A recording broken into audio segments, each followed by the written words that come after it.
selon la première lettre de l'apôtre Jean.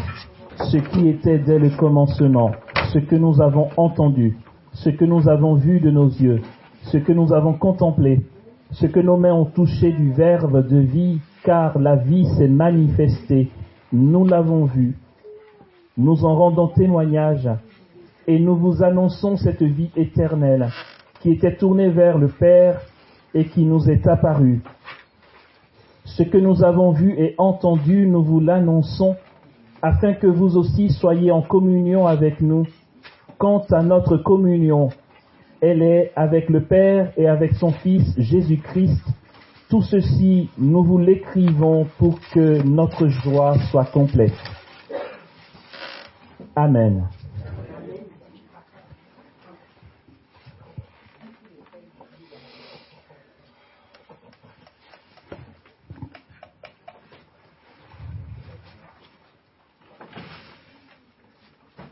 C'est tellement profond, et bien sûr que les docteurs de l'Église, ceux qui nous nourrissent dans la théologie, ont fait un travail monumental, mais bien évidemment, c'est encore très loin du compte. Tout ce que nous pouvons entendre qui nous paraît si fort, si beau de l'amour de Dieu n'est encore rien face à la réalité de Dieu, du Dieu immanent et de son plan pour nos vies. Voyez, l'on pourrait aller jusqu'à dire que Dieu est Dieu pour nous. Ça va très loin. Un ami me demandait dernièrement, il me posait une question sur la création de l'homme.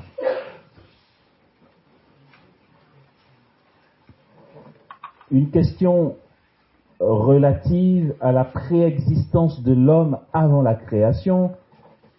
Et c'est vrai que le mystère est bien au-delà de ce que l'on peut penser. Regardez, ce que je dis, je le dis à la suite, bien sûr, d'études et de lecture et de formation. Je ne me permettrai pas de spéculer, de surfer sur de la fantaisie. Ok ? Les propos que j'ai en ce moment sont essentiellement selon les lectures de Saint-Augustin ou de Thomas d'Aquin ou de Basile, enfin c'est tout un ensemble. Les pères de l'Église ont fait un travail énorme. Et nous n'allons pas assez chercher.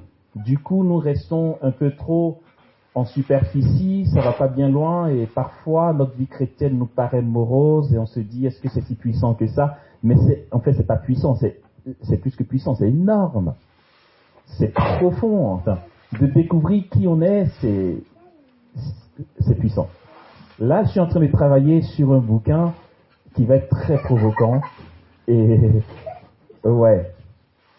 Donc préparez-vous, hein, je veux dire, mettez de l'argent de côté quand le bouquin va sortir.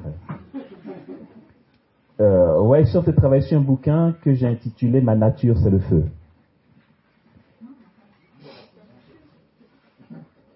Non, parce que c'est canon. Ma nature, c'est le feu. Je suis un brûlant, les gars. Mais pour que, enfin, le but, c'est que nous réalisions vraiment qui on est et qu'on ne se laisse pas ballotter par les mensonges de l'ennemi. Il nous ment en longueur de journée et on finit comme ça. Imagine le diamant qui est dans la boue et qui dit « je suis boueux ». Tu es un diamant, mon gars. Ok, moi je te prends, hein, j'enlève la boue, je passe juste sous le robinet et tu brilles de mille feux, quoi. C'est ce que nous sommes. En réalité, c'est ça. Le chrétien, nous chrétiens, c'est ce que nous sommes. Nous sommes mieux que le diamant, bien sûr, c'est un exemple que je prends, mais notre réalité est tellement énorme en Dieu que l'ennemi nous en détourne. Et on tombe dans le panneau. Et nous avons des fidèles qui sont tristounés. Ouais, j'ai prié, j'ai fait une neuvaine, j'ai pas reçu d'exaucement, j'ai pas la foi, Dieu m'a abandonné. Avant la pause, et là maintenant je vais le développer, j'ai laissé une phrase très provocante, je suis le Fils unique de Dieu. J'allais dire, l'ardeur pressante de Dieu est que nous réalisions enfin qui nous sommes pour lui. Et je disais qu'on pourrait même dire que Dieu est Dieu pour nous. Dieu, et je pèse mes mots toujours, n'est Dieu que pour nous. Il n'a pas d'autres activités au ciel qu'il laisserait de temps en temps parce que bon, il y a ces gars-là à sauver. Non, mais toi aussi, quelle idée tu as eu de les créer maintenant qu'ils sont là, il va falloir assumer, comme si on n'avait que ça à faire. Ils n'ont que ça à faire. La Trinité n'a que ça à faire. Ta vie, la Trinité n'a que ça à faire que de s'occuper de ta vie. Qu'est-ce que Dieu ferait dans le ciel? Augustin pose une question. À quoi s'occupait le bon Dieu avant la création? Avant la création, Dieu s'occupait déjà de toi.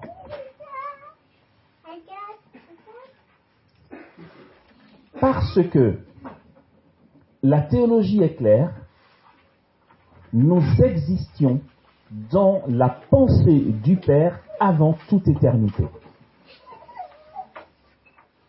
Non, pardon. Depuis toute éternité. La création est un phénomène aussi de ce que tu es. La création, c'est le berceau. Les arbres, les montagnes, la mer, les oiseaux, les poissons. C'est pas ça d'abord. Quand un enfant doit naître, on lui prépare sa chambre. Le but, c'est pas le berceau, ni les étoiles qu'on accroche au mur et tout ça. C'est l'enfant qui vient. Nous ne sommes pas dans la création au même titre que l'arbre, que les montagnes, comme si Dieu avait fait un truc et puis certains sont plus intelligents que d'autres. Il a disposé toute cette beauté de la création pour toi, parce que tu venais. Tout ce que nous voyons là nous doit notre existence et son existence. C'est grâce à nous que cet arbre existe. Aussi, toute l'immensité de la création est si liée à nous, chef-d'œuvre de Dieu, que Paul peut dire la création tout entière attend avec impatience la révélation des fils de Dieu. Nous sommes un phénomène divin. Nous existions de toute éternité dans la pensée du Père. Or, l'éternité n'a ni début ni fin. De toujours à toujours, depuis que Dieu est Dieu, tu existes en lui. Augustin nous fait savoir qu'il n'y a pas de nouveauté en Dieu. Je redis ça. Dieu est de toujours à toujours. Et il n'y a pas un moment de son éternité où il a dit « Ah tiens, j'ai une idée, Saint-Esprit. Et si on faisait l'homme ?» Non! Aussi, on peut dire que Dieu n'est Dieu que pour nous. Parce que depuis que Dieu est Dieu, nous faisons partie du jeu. Il n'y a pas de regret. Il ne dit pas « on n'aurait pas dû avoir cette idée ». Comme si elle aurait émergé à un moment. Et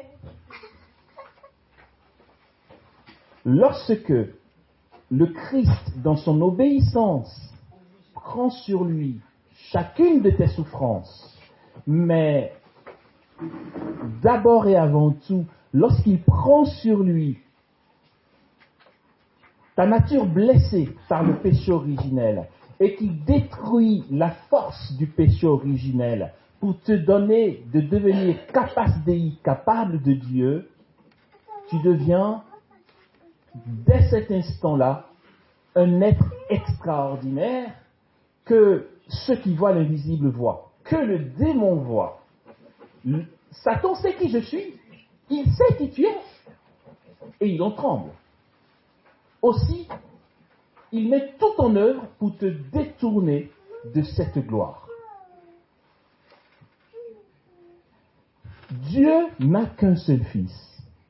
C'est pour ça que l'expression l'indique en disant fils unique.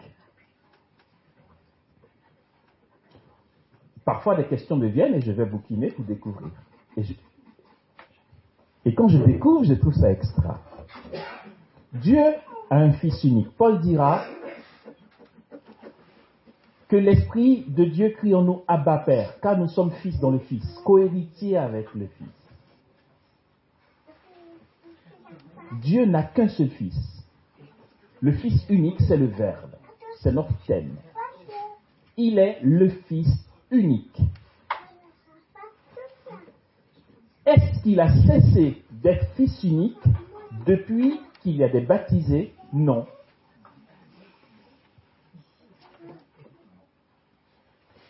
Par le baptême, nous devenons enfants de Dieu, nous devenons fils dans le Fils.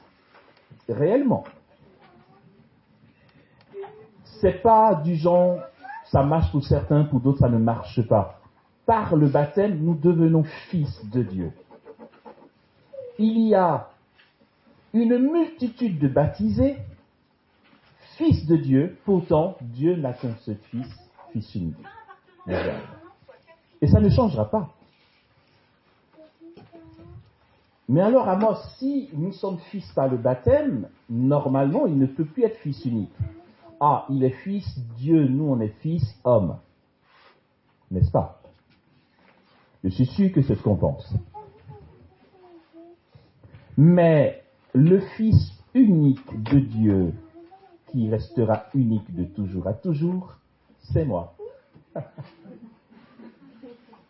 Allez, ça va, arrête de nous embrouiller. Et la suite est canon.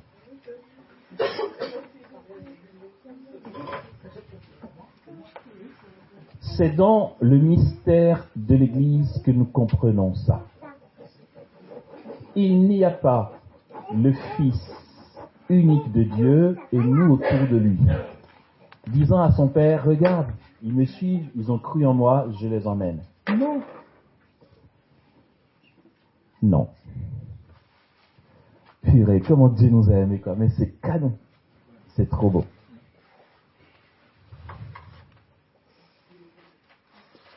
C'eût été le cas s'il n'y avait pas eu le mystère de la rédemption. Ok, ça a été super galère à Gethsémani lorsque il a pris sur lui ce que je suis. Mais ce n'était pas la finalité. La finalité, c'était la résurrection, où il ressuscite avec moi.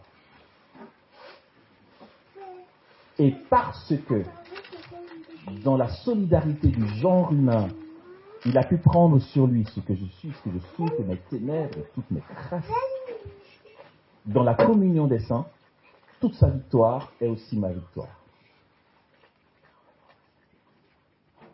Et dans le mystère de l'Église, c'est beau qu'on fasse un détour vers l'Église parce qu'en ce moment c'est chaud patate. La patate elle est chaude. Dans le mystère de l'Église, il y a notre réalité plus réelle que ce qu'on voit là.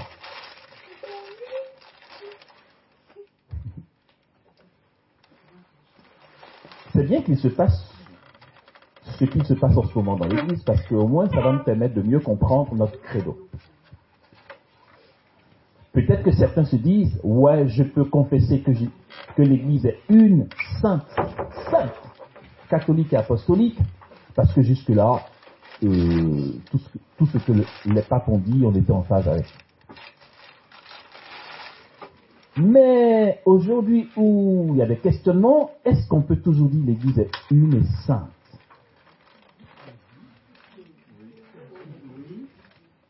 Mais c'est vrai, est-ce que nous faisons attention? Aux solennités, on n'arrête pas de dire je crois en l'Église, une sainte catholique et apostolique. On se dit, bon, allez, nos pasteurs ont voulu mettre un joli mot pour qu'on croie en l'Église, mais franchement, non, l'Église est sainte. Parce que l'Église, c'est qui? L'Église, c'est le Christ. Si l'Église n'est pas sainte, alors tu jettes l'opprobre sur le Christ, le Fils de Dieu. C'est que le Fils de Dieu n'est pas saint. Or, le Fils de Dieu, c'est l'Église, et l'Église, c'est le Fils de Dieu. Nous sommes le corps du Christ, de la tête. On parle du corps du Christ. À ce titre-là, nous comprenons ce que j'ai dit. Vous savez quoi? Il n'y a pas nous et lui. Le bon Dieu, parce qu'il est bon, qui aurait eu pitié de nous et qui dit, allez, venez, chers pauvres orphelins, vous n'avez pas de père? Allez, je suis bon, je vous prends. Mais d'où tu veux que j'ai un père si ce n'est pas toi qui m'as créé? J'ai pas de père, c'est toi mon père. Alors, il n'y a pas lui et nous.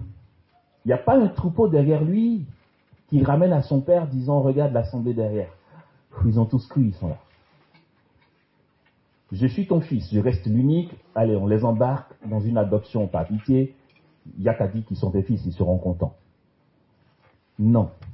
Je suis le fils unique de Dieu. Il n'y en aura toujours qu'un. Jésus est le fils unique de Dieu. Je suis le fils unique de Dieu.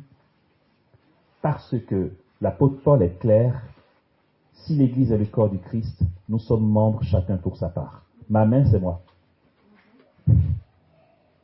Ce n'est pas parce que j'ai plusieurs membres que je suis sclérosé. Je suis un, je suis moi. Et mon doigt, c'est moi. Je suis membre du Fils unique. Je suis le Fils unique. Jésus, c'est moi. Oui, le Verbe éternel, c'est moi. Or, si le Verbe éternel, c'est moi, vous voyez, c'est des propos, là, vous allez vous dire, purée, il s'embarque dans des trucs, il est sûr de son affaire. Faites écouter au pape François. Je vais assumer. Mais il sera d'accord avec moi. Parce que là, je nous parle juste de l'enseignement de l'Église. Si je suis le Fils unique de Dieu, alors je suis participant de la gloire du Fils. Et participant, ça ne veut pas dire qu'il m'a chopé à la dernière minute par pitié. Si j'apprends une bonne nouvelle, que je saute de joie, mon doigt qui est moi participera. Parce que tous mes membres sont moi. Voilà pourquoi Jésus souffre. Les protestants vont dire, ouais, mais c'est quoi cet enseignement à dessous de l'Église catholique qui dit que le Christ est encore en souffrance alors qu'il est ressuscité?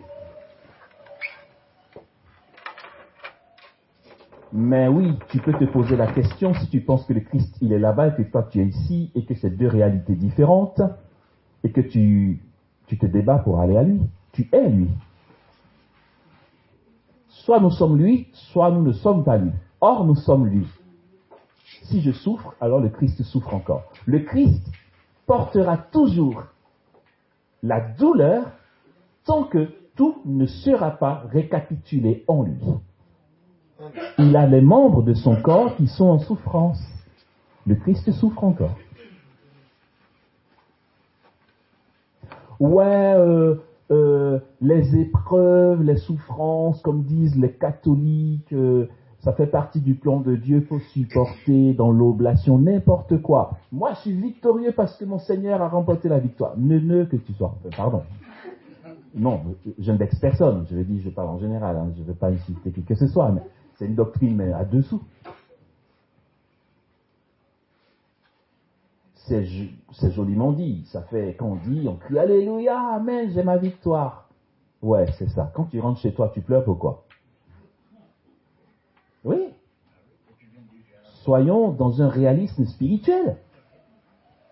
Parce que c'est vite fait de dire « Libéré, Christ m'a libéré » et puis tu arrives, c'est toi qui pleures. Et ça n'a aucun sens pour toi, ce chant. Il ne t'a pas libéré du tout.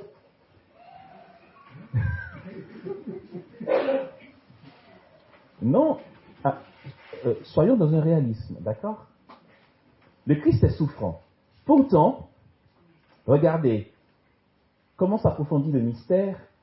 Le Christ en croix, souffrant, demeurait le Verbe éternel, Fils unique engendré du Père éternellement, celui par qui tout a été créé. Il est saint et le mystère veut qu'à la croix, le Christ se soit fait péché pour nous, afin que nous devenions justice de Dieu. Ce Christ qui était péché à la croix était immaculé pourtant. Il est resté saint jusqu'à la résurrection. Mystère de la foi. Il était douloureux à la croix parce que nous sommes douloureux. Il a pris sur lui nos péchés. Il s'est fait pécher, il ne s'est pas fait pécheur. Il s'est fait pécher. Il a été douloureux à la croix, prenant sur lui nos misères, nos péchés, nos ténèbres, nos souffrances, en restant saint. Si on a compris ça, on comprend pourquoi nous pouvons dire avec conviction et dans un mégaphone, je crois en l'Église une sainte, catholique et apostolique. Parce que l'Église est une réalité divine, elle est le corps mystique du Christ, qui n'a jamais péché. Or, le corps du Christ est saint. Mais tous ceux qui font les machines choses dans l'Église, et toutes les douleurs qu'il avait à la croix, et tous les péchés qu'il a pris sur lui, qui n'ont pas porté atteinte à sa sainteté, c'est pareil pour l'Église. Le voisin d'à côté qui se dit catholique, qui n'arrête pas de battre sa femme ou son enfant ou de magouiller, il est fils de l'Église. Il fait partie des misères qui ont fait souffrir Jésus en restant saint. L'Église est sainte. Il ne faut pas se laisser ébranler. Et si on ne sait pas tout ça, dès une incompréhension d'Église, on commence à regarder du côté protestant pour voir si je ne peux pas trouver un plan B. Ouais, parce que franchement, ça ne va pas beaucoup bien loin nos réflexions et tout. Des crasses dans l'Église, il y en a. Ah, vous ne le saviez pas? Ah, c'est pour ça qu'on est si choqué quand il y a un truc qui bug. Non, attendez, je viens de vous. Non, mais c'est vrai. Celui qui pense que les péchés dans l'Église, pas les péchés de l'Église, péchés dans l'Église, est un peu en dessous quand même de ce que font les gens du monde, parce que c'est quand même l'Église, nous on ne fait pas ça, il fait preuve de grande immaturité. C'est très simple à comprendre. Si l'Église ne vit pas toutes les crasses et les ténèbres du monde, elle n'est pas corédemptrice. Si le Christ n'a pas réellement pris sur lui toute la misère du monde, mais les plus abominables et les plus scandaleuses, alors il n'a pas racheté tout homme. Or, Jésus est mort dans un temps précis, il y a 2000 ans, pour tous ceux qui ont vécu avant lui depuis Adam, et pour tous ceux qui vivraient après lui jusqu'à la dernière personne qui va naître, y compris les scandales dont tu entends parler aujourd'hui. Il a pris sur lui. Mais puisqu'il a pris sur lui, et que l'Église est son corps, l'Église prend sur lui, les membres de l'Église connaîtront des scandales, pire même que ceux qui sont dans le monde. Et il ne faut pas s'en étonner. Sinon, nous avons une spiritualité une fois naïve. Et dès qu'on entend que le curé de la paroisse à côté, il a je sais pas quoi, il a détourné des sous, on se dit non mais purée, l'église est pourrie, qu'est-ce qu'il nous raconte? Moi je vais sortir de l'église, mais vas-y, je t'en prie. C'est preuve d'immaturité.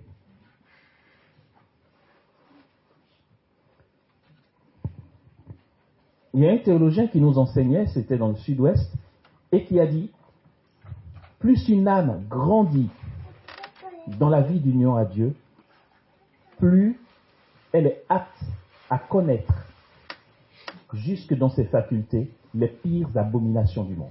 C'est curieux. Parce que dès que tu t'engages à la suite de ton Seigneur dans le sacerdoce commun des fidèles, qui est d'être prêtre, donc sacrifice pour le monde, le sacerdoce commun des fidèles, c'est se mettre entre Dieu et le peuple. En offrande, en holocauste, en sacrifice pour que le peuple soit sauvé. C'est ça le rôle du prêtre. Quand on dit prêtre, c'est ça. Le sacerdoce commun des fidèles, c'est notre onction de prêtre. D'accord? Et donc, dès qu'une âme choisit d'avancer davantage dans l'union à Dieu, ben, le Christ lui fait vivre ce qu'il vit lui-même. Tu portes le péché de ton frère.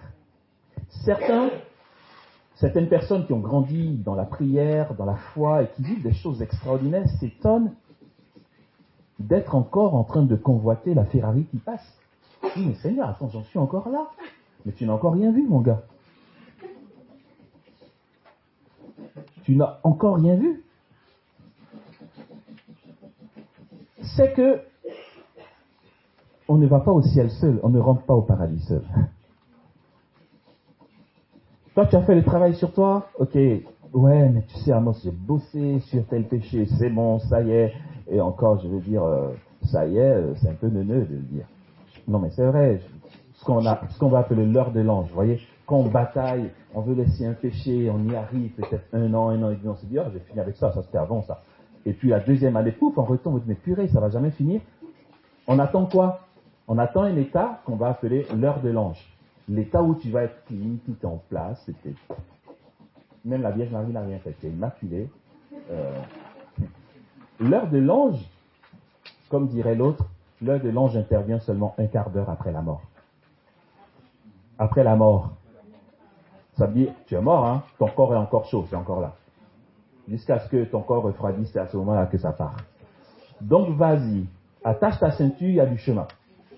Ce qui est beau dans l'affaire, en tant que co-rédempteur par le baptême, ce qui est beau, c'est quoi, frères et sœurs? Et n'allons pas nous prendre la tête à cause de nos faiblesses, nos pauvretés. Et Dieu, il gère. Ce qu'il nous faut faire, ce que Dieu nous demande, ce que l'Église nous demande, et l'Église n'a jamais dit le contraire de ce que je vais dire là, ce que l'Église nous demande, et on n'arrête pas de le répéter, c'est demeurer en état de grâce et vivre la vie sacramentelle. Ça fait de nous des co-rédempteurs. Tu vois naître en toi un penchant que tu n'avais pas avant, ça débarque alors que tu croyais que tu avais bien avancé.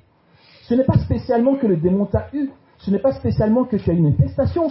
Il ne faut pas crier au scandale.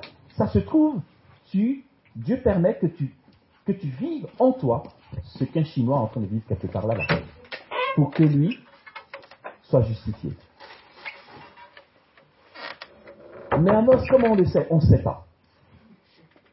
L'Église dit, quel que soit ton état, va à la confession.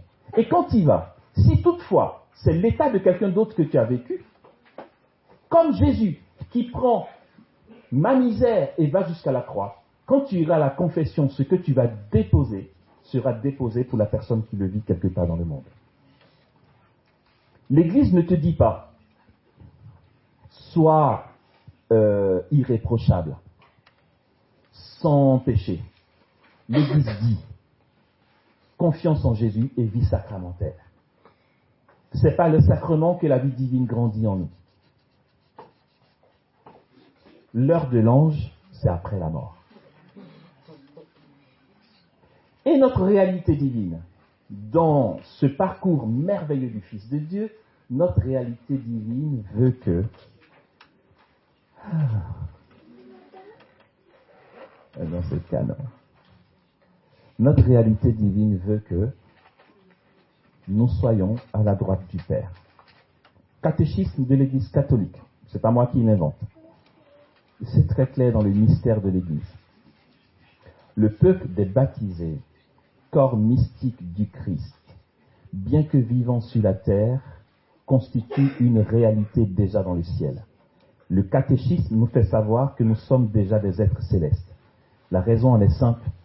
Jésus, dont nous sommes les membres, est debout à la droite du Père. Nous sommes déjà dans le ciel.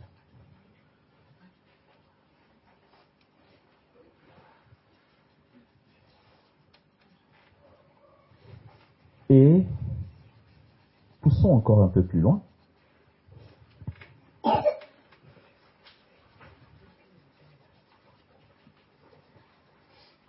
Comme dirait un aîné, de toute façon, au ciel, il n'y a de place que pour Dieu.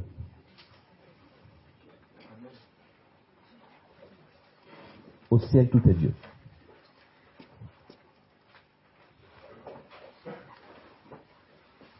Aussi, quand tu imagines la Trinité,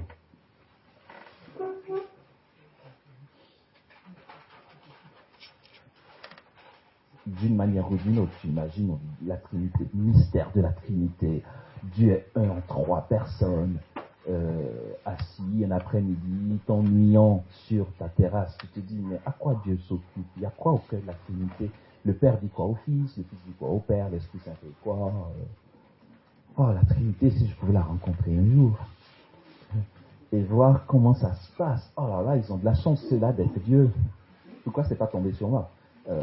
Le Fils a remporté une victoire énorme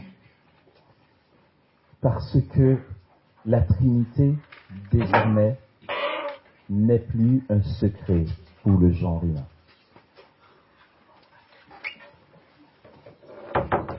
Nous sommes Dieu.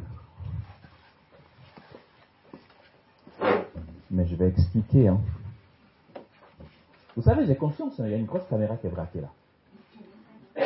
Donc je fais attention à mes propos et je parle, je vais dire ça comme ça. Je parle avec assurance. Je ne vous dis pas que je suis inspiré. Je parle avec assurance car je crois en l'Église. Parce que tout ce que je vous dis, c'est ce que j'ai bouquiné que l'Église dit. Donc je suis tranquille. Tant que tu dis ce que l'Église dit, fais ton kéké, il n'y a pas de problème. C'est quand tu dis pas ce que l'Église dit que tu peux avoir peur. Ok. Le travail qu'a fait le Verbe est énorme. Parce que aujourd'hui, qui dit Dieu, dit l'homme.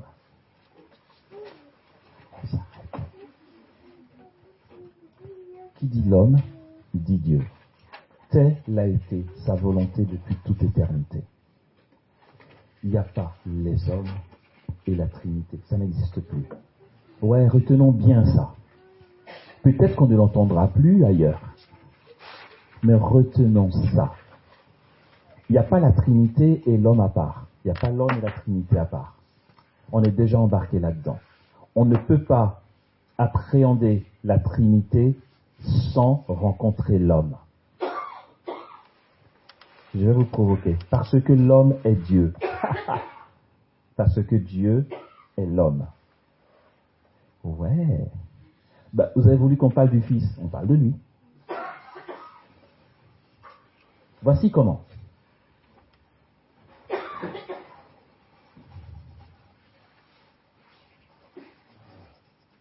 Il a pris chair de Marie. Il a pris notre chair. Dès l'instant où Marie a dit oui, le fiat de Marie, dès cet instant-là, le Verbe éternel a pris deux natures en une seule personne. Il est vrai Dieu. Il est vrai homme. Quand l'Église dit vrai homme, c'est pas pour que tu te dises un homme, Superman à peu près. Non, vrai homme, tu vois, genre l'homme quoi. Vrai Dieu et vrai homme. Je redis ça, vous allez comprendre parce qu'il faut qu'on n'y aille pas à part. Il est vrai Dieu, frères et sœurs, et il est vrai homme. On l'a déjà entendu ou pas? On sait. D'accord. Mais comment, si on le sait, peut-on être surpris quand on entend que Dieu c'est l'homme et que l'homme c'est Dieu? Dans quel sens? Continuons. C'est que le Verbe est une seule personne. En Dieu, il y a deux natures. Wow, moi si tu vas loin. Et je redis, Dieu qui est un en trois personnes, Père, Fils et Saint-Esprit, a deux natures. Ah, on l'a jamais entendu? Et Oui, Dieu c'est Dieu, il est Dieu, nous on est hommes et tout ça. Je le redis, depuis l'incarnation, en Dieu, il y a deux natures.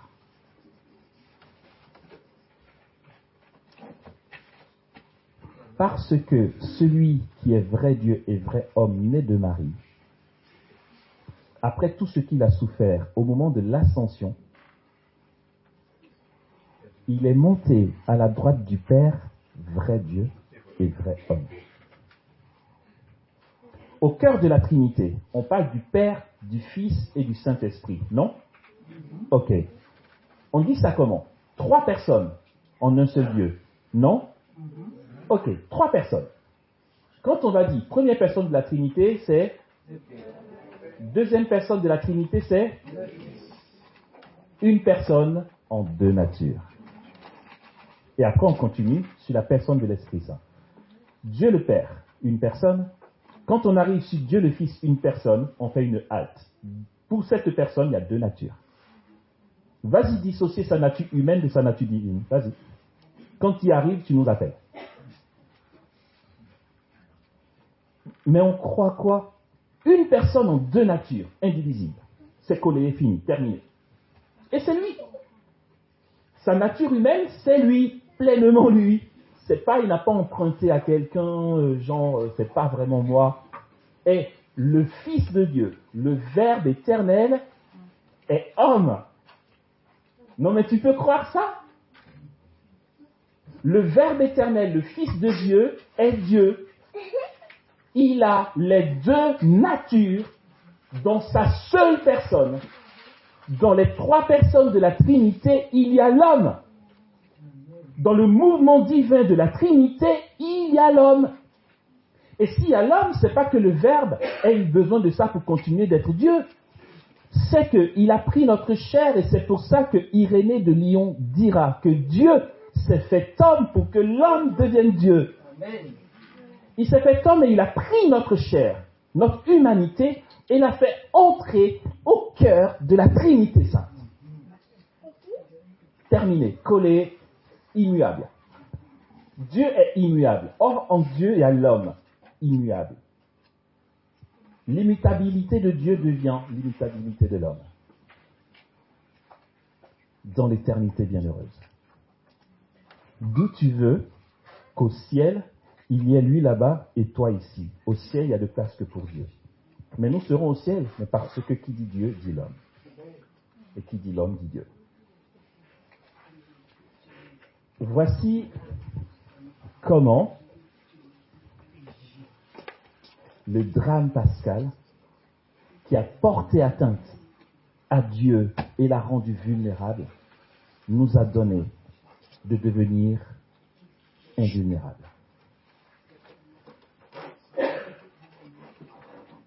Nous sommes déifiés, nous sommes élevés dans le ministère du Fils. On va bientôt arrêter, enfin on va arrêter, c'est pas fini du tout. Et ce que j'avais prévu n'est pas fini du tout. Mais c'est pas grave, qu'on aura entendu, c'est déjà pas mal. Vers quoi nous allons aller?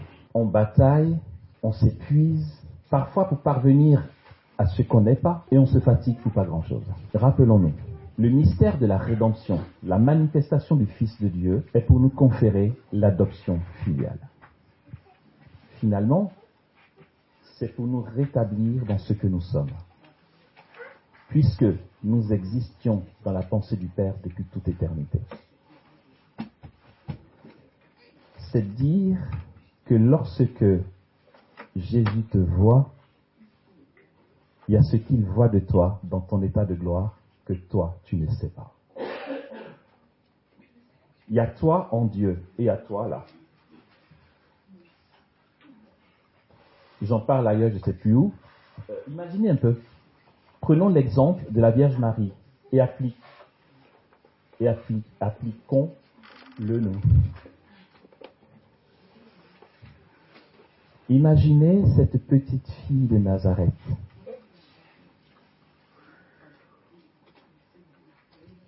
Au cas où nous ne le saurions pas, de son vivant, Marie n'avait pas idée qu'elle est immaculée. Elle ne savait pas. Vous ne savez pas qu'elle était l'Immaculée. Regardez qui elle est dans le ciel. Marie est la reine immaculée de l'univers. Marie est reine des cieux. Imagine un royaume, la reine. Il y a le roi, il y a un trône, c'est pour la reine. Elle est à Nazareth, elle ne sait pas que c'est elle. Elle vit son quotidien. Mais là, alors imaginez-vous, elle a conçu Jésus à 15 ans. Jésus est mort à 33 ans, elle était encore en vie. Donc Marie n'est pas morte à 30 ans, bien plus que ça. Toute sa vie sur la terre, elle a vécu ce qu'on vit là.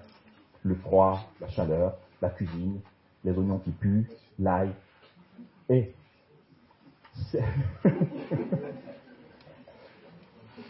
cette dame au foyer qui transpirait, qui allait chercher l'eau avec les copines du quartier, n'avait pas idée qu'elle est la reine du ciel, et depuis toute éternité.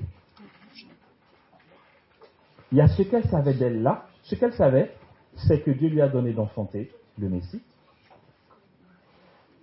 C'est canon. Mais elle n'avait pas idée de ce qu'il attend en Dieu. En fait, quand Dieu la voyait à Nazareth, il voyait la reine des cieux. Elle n'avait pas idée.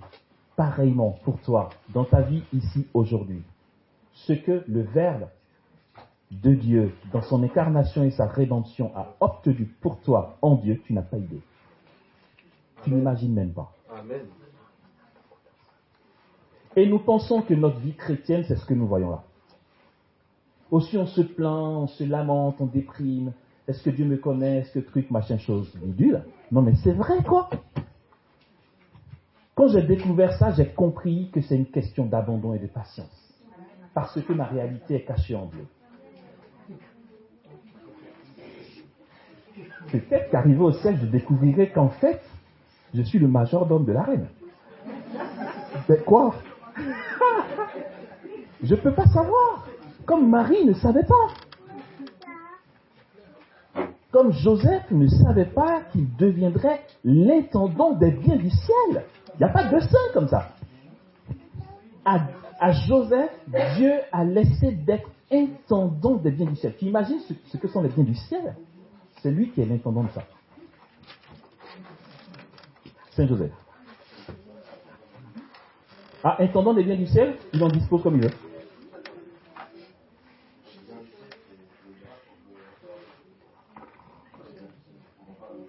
Ah, ok. Les biens du ciel, ben c'est... Je sais pas comment dire, c'est les biens du ciel, quoi. Enfin, les grâces qu'on reçoit, parce qu'en fait, si je veux donner une définition des biens du ciel en rapport avec ce dont on bénéficie ici, c'est restrictif. Mais c'est toute la masse de gloire de Dieu dans le ciel, en fait. Je vais dire ça comme ça. Comment? Ben, ah oui, Joseph, c'est un monument, les gars. Il est super discret. Vous savez, la dévotion à Joseph est très lente dans l'église. Mais ce gars-là, il est Joseph, il est glorieux, le mec. Non, je vous assure. Et il est discret. Mais c'est le propre de ceux qui sont en Dieu. Dieu lui-même est si pauvre que je ne vois pas Joseph dire allez, coucou. Ouais, c'est moi. Non, il est discret, comme Marie l'est aussi. Et voilà. Ben, nous étions avec Herman qui est en train de me faire signe d'arrêter, justement.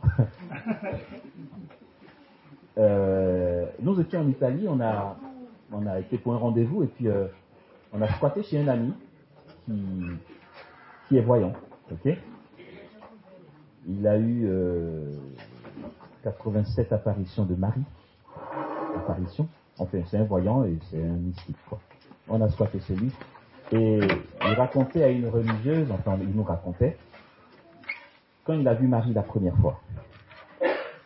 Tout ce qui s'est passé, je vous passe les détails, mais ce que j'ai trouvé beau, je dis ça à cause de la pauvreté de Dieu. Il était dans son appartement, les fenêtres étaient fermées, et de chez lui, on voit la basilique du Latran. Le Latran, c'est la première église, avec petit E, du monde. Okay, le premier hôtel où on a fait la messe, c'est le Latran. De chez lui, on voit le Latran. Et il y a un vieux mur romain qui sépare l'église de chez lui, et Marie est apparue là. Il y a un arbre qui est juste près du mur et il nous disait que c'était comme la nuit. Ah non, c'était la nuit qu'elle est apparue, mais lui, il voyait une grande lumière comme si le soleil était descendu sur l'arbre. Et ce que je trouve beau, c'est que, donc, il dit qu'il y avait un mouvement de cette boule de lumière. Lui voyait vraiment comme le jour. Une boule qui se rapproche. Et pauvrement, c'est génial, pauvrement, de cette boule, il voit une petite fille. Celle qu'il voit, il m'a dit, moi quand je vois Marie, elle a 14 ans, 13-14 ans. Il voit une petite fille assise et qui s'élève. Et qui avance depuis l'autre côté, vers lui, en marchant dans le vide. Lui, il est en extase. Il voit tout ça. Et il raconte que il voyait rien d'autre qu'elle. Comme si le décor n'existait plus. Le mur n'existe plus. Il voit que ça. Et c'est quand il s'approche de la fenêtre qu'il voit la fenêtre. La lumière lui fait réaliser qu'il y a la fenêtre. Sinon, quand ça passe, la fenêtre disparaît. En fait, il n'y a que cette vierge qui s'approche. Et le petit rigolo, il nous disait, à un moment, quand il s'est approché de la fenêtre, il s'est dit, oh, mais comment elle va rentrer? Il faut que j'ouvre la fenêtre. Et puis elle est rentrée. Il a raconté bien d'autres choses, mais je dis ça pourquoi? C'est qu'il dit, chaque fois qu'elle apparaît, elle a son chapelet. Et elle égrène son chapelet. Au moment des Ave Maria, elle ne dit rien. Elle égrène juste. Au moment des gloires au Père, elle se prosterne. Et au moment où il dit, et Jésus le fruit de ton sein, il nous racontait qu'elle est tellement belle qu'il avait les yeux sur elle. Et au moment du chapelet, quand le moment est venu de dire « Et Jésus le fruit de ton sein », lui continuait de la regarder. Chaque fois que le nom de Jésus est prononcé, il dit « Elle se prosterne, mais avec profonde révérence, avant de se relever. » Chaque fois que Jésus est prononcé, elle se prosterne. Et lui ne se prosternait pas parce qu'il était fasciné par elle, et elle lui a fait ça.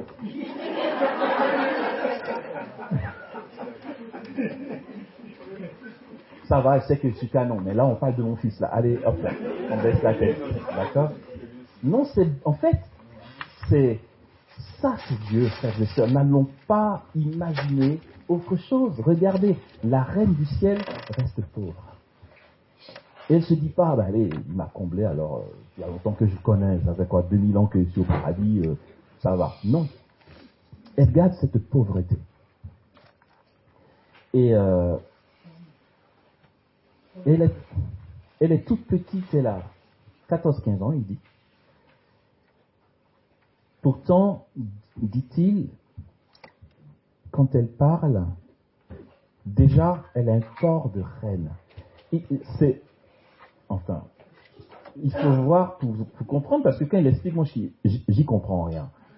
Une petite fille pauvre et humble, avec une autorité de reine, ça se fait comment? Mais finalement, c'est pas elle est revêtue par Dieu. Elle reste pauvre et tout ce qui se dégage d'elle n'est rien d'autre que ce dont Dieu la revêt. Et il dit quand Marie parle, la fois où elle lui est apparue dans l'avion, quand Marie parle, il dit la création tout entière s'ébranle. Parce qu'il n'entend pas une voix. C'est accompagné de bruit de l'océan. C'est comme un mouvement, comme un grondement, mais très agréable, et il ne l'entend pas là. Il dit, je l'entends dans tout mon corps. Sa voix résonne dans tout mon corps comme si ça traversait. C'est lui qui le dit. Il dit, quand elle parle, ça résonne là, ça résonne là, ça résonne là, ça résonne là, ça résonne partout en moi. Et c'est accompagné de bruit d'océan. Elle a une voix douce, mais qui comporte une autorité de reine. Elle a un visage de 14-15 ans. Et elle a de l'autorité. La pauvreté de Dieu, c'est ça. Pourquoi je disais ça? Oui, d'accord, je finis dessus. Frères et sœurs, ce que je veux nous laisser, enfin, je veux dire, parler du Fils, il y a bien d'autres choses à dire. Il y a tellement de facettes de son agir qu'on pourrait parler encore et encore, mais bon, J'ai dit que j'allais orienter dans une dynamique pastorale. Quand je dis ça, c'est pour dire en quoi ça peut nous donner de grandir en lui. C'est pas juste des informations qu'il nous faut avoir. Du coup, je souhaiterais nous inviter à la confiance et en l'abandon. Une chose à la fois. Pour aujourd'hui, retenons ça. Prenons conscience de ce que le Fils de Dieu nous a obtenu par son incarnation, sa mort, sa résurrection, et entrons dans cette grâce énorme qui nous est donnée dans une attitude très simple, la confiance et l'abandon. L'Église est claire pour dire que les saints ne sont pas des personnes qui n'ont pas péché ou qui n'avaient pas de souffrance ni de misère, mais des personnes qui ont fait preuve de grande confiance en Jésus. C'est tout. Ok. Imaginons un peu la Vierge Marie, à qui Dieu réservait d'être reine des cieux. Je dis ça, c'est contre personne, hein, je donne un exemple. Mais si ça peut nous aider à ajuster notre relation à Dieu, c'est pas mal. Imaginez Marie qui décide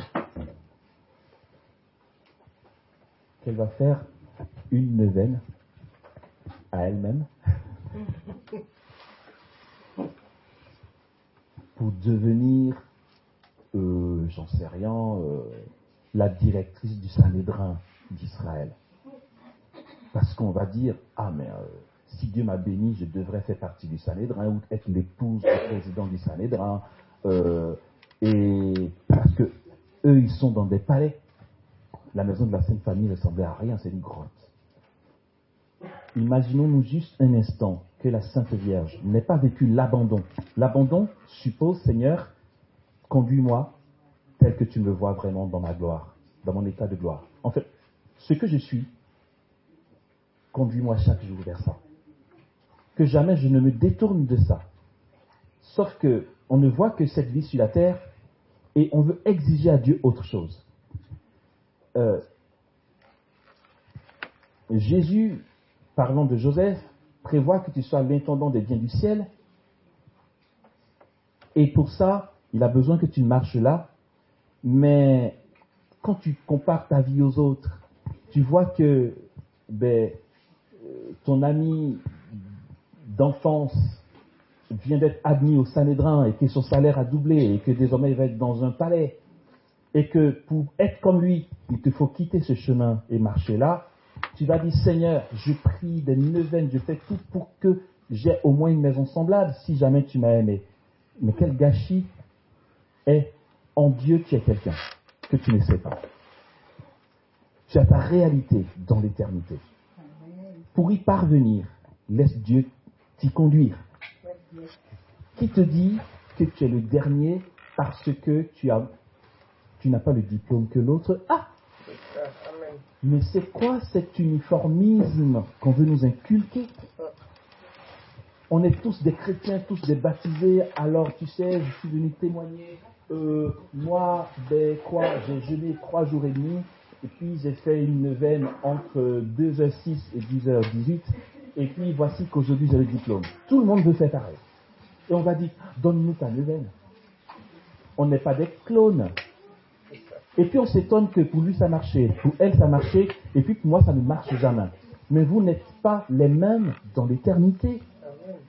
Vous n'avez pas le même appel en Dieu. Mais moi, c'est l'exemple de Marie, je trouve ça fascinant. Imagine le ciel. Attends, elle est fille d'Israël. Elle connaît les patriarches, les matriarches. Elle sait qui est Dieu pour Israël, la puissance de Dieu, toutes les ablutions et tout le rituel pour aller vers le Saint des Saints, c'est Dieu, quoi. Mais elle n'a pas idée que ce Dieu que tout le monde recherche, qui a tout créé, l'immense Dieu, l'a choisi comme reine. Tu n'as pas idée. Mais tu n'as pas idée de qui tu es en Dieu, en fait. Mais ça n'a rien à voir avec ce que tu vois là. Et compte pas sur Jésus pour qu'il vienne te le dire. Ce soir, va pas dire, Seigneur, tu ne sauras pas.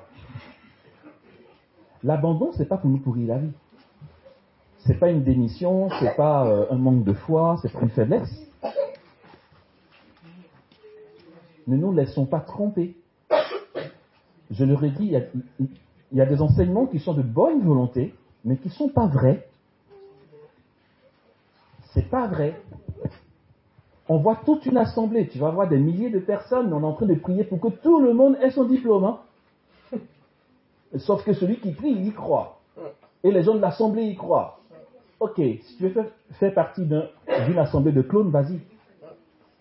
Et si parfois, pour elle, ça marchait et que toi, tu viens voir le pasteur pour dire, mais est-ce que ce que j'ai fait au bon Dieu, pour moi, ça n'a pas marché? Mais qui nous... Mais attendez, d'où on a appris que chacun a le même chemin? Il faut arrêter, quoi. Le chemin est simple. N'allons pas nous dire, ok, maintenant qu'il a dit tout ça, qui est le verbe, je ne sais même pas si j'ai dit le 1 millième, mais j'ai surtout orienté dans sa mission et dans ce qu'il nous a ouvert comme porte dans le paradis. Quoi faire de spécial pour bien vivre tout ce qu'on a entendu? C'est bateau ce que je vais dire. Le Christ se donne à nous dans les sacrements. Ah, c'est tout, on pensait qu'il dirait quelque chose de space. Il n'y a pas mieux que ça. Je voulais parler un peu plus de la vie sacramentelle dans un autre aspect, mais il n'y a plus de temps, terminé. C'est pas grave. La vie sacramentelle, je pense qu'on a quelques informations là-dessus, donc voilà. Vie sacramentelle, vie de prière, abandon et confiance en Jésus. C'est tout ce qu'il te faut. Déjà qu'on n'a pas assez de temps pour faire ça, si tu veux rajouter des 31 Neuvel et Jéricho à ne plus en finir, c'est toi qui vois. Non, mais quand je dis ça, ça peut donner l'impression que je suis contre ça. C'est pas ça. Si tu en as besoin, fais-le. Mais je veux dire, c'est pas tout le temps le besoin du moment. Voilà. On n'est pas obligé de faire ça pour avoir l'impression qu'on prie. C'est pas ça, la vie de prière. C'est pas ça. Une neuvaine, c'est une prière, mais c'est pas ça pour grandir en Dieu. Ça reste pour des gens qui savent pas totalement ce qui leur revient et qui ont l'impression qu'ils sont les derniers et qui vont quémander à coups de neuvaine. J'ai dit ça ressemble. J'ai fait attention. Finalement, ça va donner l'impression que je suis anti-neuvaine ou quoi que ce soit. Non, pas du tout. Franchement, pas du tout si c'est ce que ça laisse paraître. Non, c'est pas ça. Je veux dire, l'abandon veut que... si tu vis l'abandon, en quoi tu veux faire une neuvaine pour avoir tel diplôme? Mon abandon veut que, Seigneur, je sais que tu gères. C'est ce que je veux dire, ok? Parce que sinon, Dieu te fait marcher là, tu vas finalement l'obliger à... Seigneur, tu m'écoutes pas. Jusque-là, je marche ici. Je te dis que c'est là qui est bien pour moi. Si un jour tu m'as aimé, fais-moi aller là. Je saurai que tu m'as aimé. Parce que ça fait 4 ans quand même que je prie pour aller là et tu ne veux pas. Malheureusement, Dieu est bon. Malheureusement. Et tu vas aller là. Mais t'inquiète pas, il te fera revenir là. Tu auras perdu du temps, c'est tout. Tu vas voir l'autre, il aura pris un raccourci. Tu vas dire, oh purée, quand tu pries, t'exauces et puis tu as telle grâce. Et moi, ben toi, tu as été fait un détour avant d'arriver là. D'accord? Confiance en Jésus. La confiance suppose, Seigneur, je crois que tout ce que tu permettras qu'il m'arrive est bénédiction. Amen. La reine du ciel n'en a pas été à l'abri. Marie a vécu elle est celle qui a le plus souffert de toute l'histoire de l'humanité après Jésus. Elle ne s'est pas plainte. Elle n'a pas dit Dieu, mais vraiment, je t'ai dit oui quand l'ange est venu, tu m'as oublié ou quoi? Qu'est-ce que j'ai fait de mal? Pourquoi je souffre autant? Non, l'abandon de Marie. Marie gardait tous ces événements et les méditait dans son cœur. Et c'est dans cet abandon-là que Dieu l'a menée jusqu'à sompter et recevoir la couronne dans le ciel. La place que lui a réservée son fils. Cette place-là lui était réservée avant sa naissance. avant la naissance de Jésus. Parce que, et je m'arrête, de toute éternité, ça dit sans commencement ni fin, Marie était la reine des cieux, dans la pensée du Père. Tout ce dont on a part n'est que phénomène de ce qu'elle était déjà en Dieu depuis toujours. Que le Christ, Fils de Dieu, qui a remporté pour nous la victoire pour son Père et qui nous a introduits au cœur de la Trinité par son incarnation, nous donne à tous et à chacun de faire l'expérience des gloires du ciel qui sont pour nous. Devenons ce que nous sommes, entrons dans notre réalité en Dieu et le démon fuira. Lui, il le sait. Amen.